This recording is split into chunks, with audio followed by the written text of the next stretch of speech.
ஏதோ மூலையில் நானும் வாழ்ந்தனே நீதான் எந்த வாழ்வில் வந்த பெண்ண மனுஷன் நானே உன்ன போல தேவதைய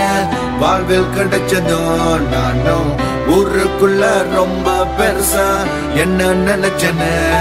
பிறகு ஏண்டி பொய்ய சொல்லி மனச கெடுத்தாயோ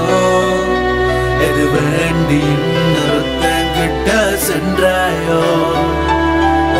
விவசாயப்போ கலைஞ்சாச்சேனா பட்ட கஷ்டம் வேணாச்சேவோ காதல் ஏனோ பொய்யாச்சே